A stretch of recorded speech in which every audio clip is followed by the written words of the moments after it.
नमस्ते दोस्तों, RPSC learning world पर आपका स्वागत है। और राजस्थान की मिट्टियों का पार्ट फर्स्ट हमने देख लिया था। वहां पर राजस्थान की मिट्टियों से संबंधित सभी बेसिक तथ्य देखे थे। आप डिस्क्रिप्शन बॉक्स से इसको देख लीजिएगा। राजस्थान की मिट्टियों का ये पार्ट 2 है और इस पार्ट 2 में हमने जो राजस्थान की मिट्टियों का वर्गीकरण किया था, एक तो प्राचीन पद्धति के अनुसार और एक वैज्ञानिक पद्धति के अनुसार, आज दोनों को डिटेल से देखेंगे। ये देखिए, राजस्थान की मिट्टी को दो भागों में बांटा गया है। एक तो पुरानी सामान्य प्रणाली के हिसाब से ये बटी हुई थी और एक नई व्यापक वैज्ञानिक प्रणाली के हिसाब से इसको बांटा गया है। पुरानी सामान्य प्रणाली में किसका आधार माना गया है? मिट्टी की जो उत्पत्ति है या उसका जो उत्पादन क्षमता है, उसके आधार पर पुरानी सामान्य प्रणाली में मिट्टी को 10 भागों में बांटा गया है। जबकि नई व्यापक वैज्ञानिक प्रणाली में अमेरिका के वैज्ञानिकों ने विश्वव्यापी मृदा को, अपने राजस्थान की ही नहीं, विश्वव्यापी मिट्टी का वर्गीकरण, वैज्ञानिक वर्गीकरण किया है, जिसमें राजस्थान की मिट्टी को 5 भागों में बांटा गया है। ये देखिए दोस्तों, ये पुरानी सामान्य प्रणाली जिसमें 10 प्रकार है और ये नई वैज्ञानिक प्रणाली जिसमें 5 प्रकार की मिट्टी राजस्थान में पाई जाती है। पहले इसी सीट को देख लेते हैं। इसमें आधार मिट्टी के गुणों को माना है, इसमें आधार मिट्टी की उत्पत्ति और उत्पादन क्षमता को माना है। ये 5 प्रकार की मिट्टी हमारे राजस्थान में पाई जाती है इन वैज्ञानिकों के अकॉर्डिंग। एंटीसोल्स, एरिडीसोल्स, एल्फीसोल्स, एनसेप्टिसोल्स और वर्टिसोल्स। ठीक है, तो देखो एंटीसोल्स और एरिडीसोल्स जैसा नाम है, राज्य में ये सर्वाधिक मात्रा में यही मिट्टी मिलती है। तो एंटीसोल्स तो होती है पीली भूरी मिट्टी और जिसको बालू मिट्टी कहते हैं, और एरिडीसोल्स जिसको शुष्क मिट्टी कहते हैं। ठीक है, तो शुष्क और अर्ध शुष्क दोनों जलवायु क्षेत्र हो गए ये, और सर्वाधिक क्षेत्र में भी यही मिट्टी हो गई, एंटीसोल्स और एरिडीसोल्स, और मुख्यतः पश्चिमी राजस्थान में पाई जाती है। उसके बाद में आती है एल्फीसोल्स। तो एल्फीसोल्स का मीन्स होता है जलोढ़ मिट्टी। अब जलोढ़ एरिया देखिए आप, नदियों का एरिया आप देखिए राजस्थान में, तो देखो वो आंध्र जलवायु में आ रहा है, तो आंध्र जलवायु की मिट्टी हो गई एल्फीसोल से। और मटियारी मिट्टी का परसेंट अधिक होता है, इसलिए ये बहुत ज़्यादा, इसमें मटियारी मिट्टी के सारी विशेषताएं पाई जाती है एल्फीसोल से या जलोढ़ मिट्टी में। यही कारण है कि ये बहुत ही अधिक उपजाऊ भी होती हैं। अब आप याद कीजिए राजस्थान के भौतिक प्रदेश, तो पूरी राजस्थान में जलोढ़ मिट्टी, पूरी जो मैदानी भाग है वहाँ पर नदियों के द्वारा लाई गई जलोढ़ मिट्टी सबसे ज़्यादा है, तो उन मैदानी भागों में अल्फीसोल्स पाई जाती है। इसके बाद में इंसेप्टिसोल्स या इसको हम आंध्र मिट्टी भी कह देते हैं। ठीक है, इंसेप्टिसोल्स जो होती है वो अरावली की ढालों में पाई जाती है, मतलब अर्ध शुष्क। अभी हमने ये देखा एंटी और एरिडीसोल्स, तो अर्ध शुष्क से लेकर जो उपांध्र एरिया है, उपांध्र जलवायु क्षेत्र है, उसमें ये इंसेप्टिसोल्स पाई जाती है। मैप में देखते चलिएगा, इसीलिए ये आंध्र मिट्टी भी कहलाती है। तो इंसेप्टिसोल्स को जनरली पूछ लिया जाए कि अरावली के ढालों में कौन सी मिट्टी मिलती है, तो दोस्तों ये इंसेप्टिसोल्स है। लास्ट है वर्टिसोल्स, इसको काली मिट्टी कहते हैं, मीन्स वर्टिसोल्स मीन्स काली मिट्टी। अब काली मिट्टी हाड़ौती क्षेत्र में मिलती है। हाड़ौती मतलब कोटा, बूंदी, बारा, झालावाड़, वहाँ पर मिलेगी। इसके साथ में सवाई माधोपुर, भरतपुर, डूंगरपुर, बांसवाड़ा, चित्तौड़, इसमें भी मिलती है ये। काली मिट्टी या वर्टिसोल्स में भी देखो मटियारी मिट्टी की और क्ले की मात्रा काफ़ी अधिक होती है। इसी कारण ये आंध्र और अति आंध्र दोनों क्षेत्रों में आ गई। भाई सवाई माधोपुर, भरतपुर, डूंगरपुर, बांसवाड़ा का एरिया और उधर हाड़ौती क्षेत्र, तो आंध्र और अति आंध्र दोनों में मिल रही है वर्टिसोल्स। ठीक है, काली मिट्टी ये कपास की खेती के लिए बहुत ही उपयुक्त मानी जाती है। तो दोस्तों ये वैज्ञानिकों के आधार पर राजस्थान में 5 प्रकार की मिट्टी पाई जाती है। अब हम देखेंगे ये जो 10 प्रकार की मिट्टी है, ये देख लेते हैं। इसके साथ में एक छोटा सा नोट है कि अगर राजस्थान में जो कृषि और मिट्टी विभाग है ना, उनके अकॉर्डिंग मिट्टी कितनी प्रकार की है, तो उनके अकॉर्डिंग दोस्तों राजस्थान में 14 प्रकार की मिट्टी पाई जाती है। ठीक है, तो पुरानी सामान्य प्रणाली के अनुसार 10 प्रकार की, और अमेरिकी वैज्ञानिकों के अनुसार जो नया वर्गीकरण है उसमें ये 5 प्रकार की मिट्टी मिल रही है राजस्थान में, और हमारे राज्य के मिट्टी विभाग के द्वारा 14 प्रकार की मिट्टी बताई गई है। राजस्थान में सर्वाधिक मिट्टी पूछी जाए तो रेतीली या बलुई मिट्टी पाई जाती है पश्चिमी राजस्थान में, जिसको हमने अभी एरिडीसोल और एंटीसोल कहा है। सर्वश्रेष्ठ मिट्टी दोमट और जलोढ़ी होती है, क्योंकि नदियों के द्वारा अगर कोई मिट्टी बहा के लाई जा रही है तो वो गुणवत्तापूर्ण होगी। ठीक है, खादर और बांगर, तो ये खादर मिट्टी होती है जो सर्वाधिक उपजाऊ होती है। और सेकंड नंबर पर काली मिट्टी आ जाती है उपजाऊ अगर की दृष्टि से अगर पूछी जाए तो। ठीक है, अब हम 1 बाय 1 देख लेते हैं। रेतीली बलुई मिट्टी, इसके अन्य नाम हैं एरिडोसोल्स अभी देखा था हमने रेतीली बलुई मिट्टी का, इसमें लवण की मात्रा ज़्यादा होती है, इसलिए इसको लवणीय मिट्टी या अम्लीय मिट्टी भी कह दिया जाता है। इसके अलावा रहे, ऊसर, कल्लर, राकर, थुर, चौपन, ये भी इसी के नाम है। ये सूखे क्षेत्रों में, ये पश्चिमी राजस्थान में पाई जाती है और इस एरिया में ये अधिक मिलती है। ठीक है, जैसलमेर, बीकानेर, बाड़मेर, जोधपुर, नागौर, चूरू और झुंझुनू में। विशेषता क्या है इस बालू मिट्टी की, रेतीली मिट्टी की? इसमें कण बहुत ज़्यादा मोटे होते हैं, और अगर कण मोटे हैं तो वाटर कंटेंट कैपेसिटी बहुत ही कम होती है।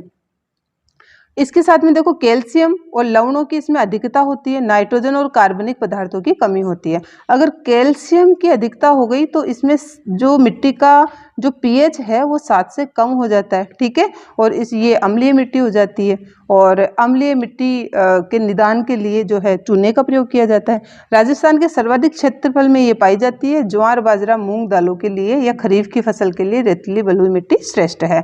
अब नेक्स्ट है सिरोजम या धूसर या मरुस्थलीय मिट्टी।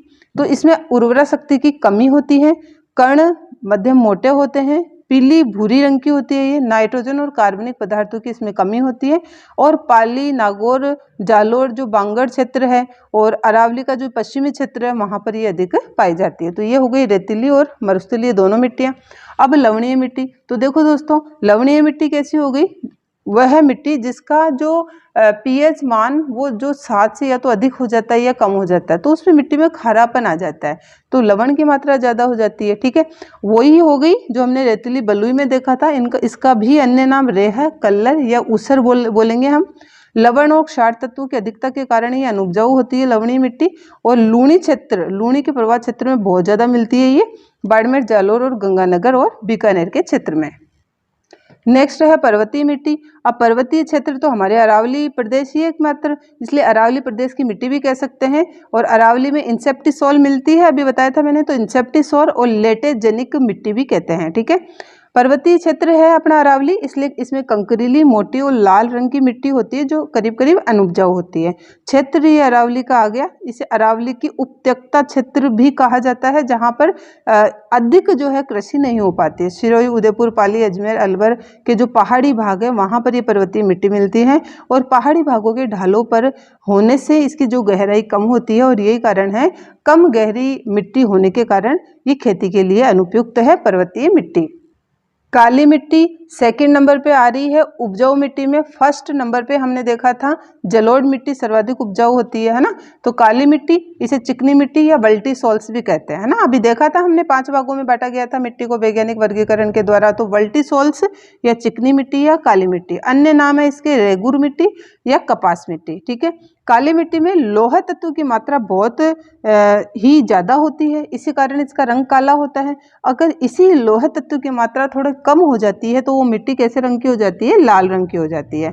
हाड़ौती क्षेत्र है इसका मुख्य एरिया काली मिट्टी का, कोटा, बूंदी, बारा, झालावाड़। नमी धारण की उच्च क्षमता होती है, वाटर कंटेंट कैपेसिटी बहुत ज़्यादा होती है इसमें, इसी कारण एक लंबे समय तक यहाँ ना तो कोई सिंचाई की आवश्यकता होती है, ना ही यहाँ पर कोई खाद वगैरह डालने की आवश्यकता होती है। कैल्शियम व पोटास की पर्याप्त मात्रा युक्त होती है ये मिट्टी। फास्फेट और नाइट्रोजन की बहुत कम मात्रा होती है, और इसके कण जो है बारीक होते हैं। कपास और नगदी फसलें जितनी भी होती है उसके लिए ये पर्याप्त है ये मिट्टी। और सर्वाधिक लोहांश काली मिट्टी में ही पाया जाता है, लोह तत्व सबसे ज़्यादा काली मिट्टी में पाया जाता है, इसी कारण इसका काला रंग होता है। ठीक है, सर्वाधिक लोहा तत्व बोल दो, यस, सर्वाधिक जो नाइट्रोजन कैपेसिटी है वो भी काली मिट्टी की सबसे ज़्यादा होती है। अब है मिश्रित लाल काली मिट्टी। तो ये डूंगरपुर, बांसवाड़ा, उदयपुर, चित्तौड़गढ़, भीलवाड़ा में मिलती है। देखो काली मिट्टी देखा हमने हाड़ौती क्षेत्र है, और इसके पास में ही आप मैप में भी देख लीजिएगा मिश्रित लाल काली मिट्टी मिलती है। तो मालवा के पठार की काली मिट्टी का ही विस्तार माना जाता है इसे। मिश्रित काली लाल मिट्टी को फास्फेट, नाइट्रोजन और कार्बनिक पदार्थों की इसमें कमी होती है, बहुत ही उपजाऊ मिट्टी होती है, और इसमें कैल्शियम और पोटास की पर्याप्त मात्रा होती है। फसलें इसमें कपास के साथ साथ वही काली मिट्टी के जैसे ही उपजाऊ है, तो कपास के साथ यहाँ जितनी भी नकदी फसलें हैं और मक्का के लिए ये श्रेष्ठ मिट्टी है। अब है भूरी मिट्टी। तो देखो भूरी मिट्टी बनास नदी के प्रवाह क्षेत्र में भूरी मिट्टी है। अब बनास नदी के प्रवाह क्षेत्र में जब भूरी मिट्टी है तो बहुत ही ज़्यादा उपजाऊ होगी। नदी प्रवाहित क्षेत्रों में भूरी मिट्टी में फास्फोरस और नाइट्रोजन तत्वों का अभाव मिलता है। नेक्स्ट है मिश्रित लाल पीली मिट्टी, तो भीलवाड़ा, सवाई माधोपुर, अजमेर और सिरोही में मिलती है। इसमें लोहा ऑक्साइड की अधिकता से लाल रंग हो जाता है और नाइट्रोजन व कैल्शियम की इस मिट्टी में कमी पाई जाती है। 9th नंबर पे है लाल दोमट मिट्टी। अभी हमने देखा था दोमट मिट्टी, इसमें बारीक कण युक्त होते हैं, नमी धारण क्षमता जो होती है अद्भुत होती है, इसमें उच्च क्षमता होती है, वाटर कंटेंट कैपेसिटी बहुत ज़्यादा होती है, पोटास और लोह तत्व की इसमें अधिकता होती है। उपजाऊ मिट्टी होती है लाल दोमट मिट्टी, उदयपुर, डूंगरपुर, बांसवाड़ा, चित्तौड़गढ़ में ये होती है। मक्का की फसल के लिए अगर सर्वश्रेष्ठ मिट्टी है तो लाल दोमट मिट्टी है। अब लास्ट है जलोढ़ या कछारी मिट्टी, तो दोमट, खादर, कांप या इसको एल्फी सॉल्स भी कहते हैं। अभी एल्फी सॉल्स किसको कहा हमने? जलोढ़ मिट्टी को कहा। तो देखो ये सर्वश्रेष्ठ, ये राजस्थान की नहीं विश्व की अगर सर्वाधिक उपजाऊ मिट्टी पूछी जाए तो जलोढ़ मिट्टी है फ्रेंड्स। 2nd नंबर पर काली मिट्टी है, ठीक है। तो इसे कछारी, दोमट, खादर, कांप मिट्टी या एल्फी सॉल्स कहा जाता है। इसमें मुख्य फसलें सभी होगी, देखो पानी वाली फसलें चावल, गेहूं, कपास, तंबाकू। अत्यधिक उपजाऊ मिट्टी होती है, नदियां इसको ला रही है तो ये नई खादर मिट्टी बहुत ही अधिक उपजाऊ होती है। नाइट्रोजन तत्व की बहुत बहुलता होती है इसमें। राजस्थान के पूर्वी मैदानी भागों में मिलती है, पूर्वी मैदानी भागों में नदियों का प्रवाह क्षेत्र ज़्यादा है इसलिए वहीं मिलती है ये। और विश्व की सर्वाधिक उपजाऊ मिट्टी अब मैंने बता दिया जलोढ़ या कछारी मिट्टी है, जबकि अगर 2nd नंबर पर पूछी जाए तो काली मिट्टी है। इसके अलावा राजस्थान में ये थोड़ा 2 मिट्टी और पूछ ली जाती है, साइरोजेक्स और रेवेरिना। तो साइरोजेक्स मिट्टी या रेवेरिना मिट्टी ये ओनली और श्री गंगानगर में पाई जाती है, और जिप्सी फेरस मिट्टी ये बीकानेर में पाई जाती है। ये मैप देख लीजिए, ये रेतीली मिट्टी, ये भूरी रेतीली मिट्टी, ये लवणीय मिट्टी, लाल मिट्टी, कछारी मिट्टी, और इस क्षेत्र में भूरी, रेतीली और कछारी मिट्टी। इसके बाद में मध्यम काली मिट्टी, और ये लाल लोमी मिट्टी, और इस क्षेत्र में मिश्रित लाल काली मिट्टी। अभी हमने देखा था ना, ये काली मिट्टी और ये मिश्रित लाल काली मिट्टी। तो इस प्रकार से राजस्थान में इन मिट्टियों का डिवाइडेशन हमने कंप्लीट कर लिया है। वीडियो कैसा लगा प्लीज़ ज़रूर बताइएगा, और आरपीएससी लर्निंग वर्ल्ड को आपका सपोर्ट जरूर करते रहिएगा। Thank you so much.